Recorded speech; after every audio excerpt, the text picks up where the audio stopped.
Hello दोस्तों, स्वागत है आपका मेरे चैनल में। आज मैं आपको भगवत पुराण की एक कहानी सुनाने जा रहा हूँ। क्या आपको पता है परशुराम जी ने अपनी माता का गला क्यों काटा?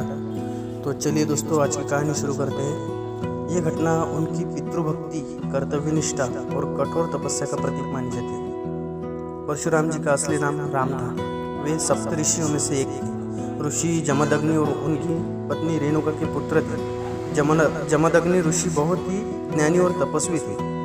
उनकी पत्नी रेणुका भी बहुत पतिव्रता थी और शुद्ध हृदय की थी। एक दिन जब ऋषि जमदग्नि अपने आश्रम में ध्यान कर रहे थे, रेणुका नदी में जल लाने गई थी। वहाँ उन्होंने गंधर्वों के राजा चित्ररथ को जल क्रीड़ा करते हुए देखा। ये देखकर उनके मन में कुछ समय के लिए विचार आए। हालांकि उन्होंने तुरंत अपने मन को नियंत्रित कर लिया और वापस लौट आए, लेकिन उनके मन की शुद्धता में क्षणिक भंग हुआ था। जब वे आश्रम में लौटी तो ऋषि जमदग्नि ने अपनी दिव्य दृष्टि से सब कुछ जान लिया था। वे बहुत क्रोधित हुए और उन्होंने अपनी चारों पुत्रों को एक एक करके बुलाया।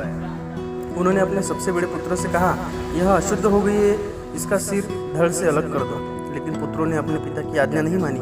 एक एक करके सभी ने मना कर दिया, क्योंकि वे अपनी माता की हत्या नहीं करना चाहते थे। जब परशुराम की बारी आई तो उन्होंने अपने पिता की आज्ञा का पालन किया। बिना किसी हिचकिचाहट के उन्होंने अपने फरसे से अपनी माता रेणुका का सिर धड़ से अलग कर दिया।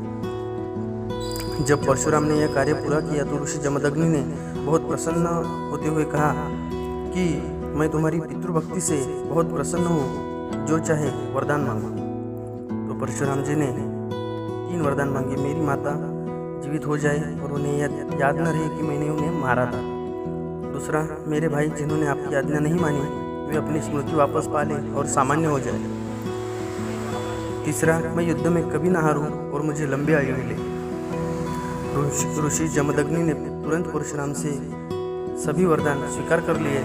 इस प्रकार रेणुका पुनर्जीवित हो गई और उन्हें कुछ याद भी नहीं रहा। परशुराम जी की आज्ञाकारिता और पितृभक्ति की इस घटना ने उन्हें महान योद्धा और एक आदर्श पुत्र के रूप में स्थापित किया।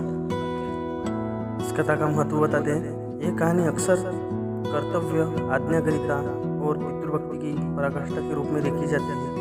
ये बताती है कि एक सच्चा योद्धा और शिष्य अपने गुरु या पिता की आज्ञा का पालन बिना किसी संकोच के करता है, भले ही वह कितना भी कठिन क्यों न हो। यह घटना परशुराम जी के कठोर स्वभाव और धर्म के प्रति उनकी अटूट निष्ठा को दर्शाती है।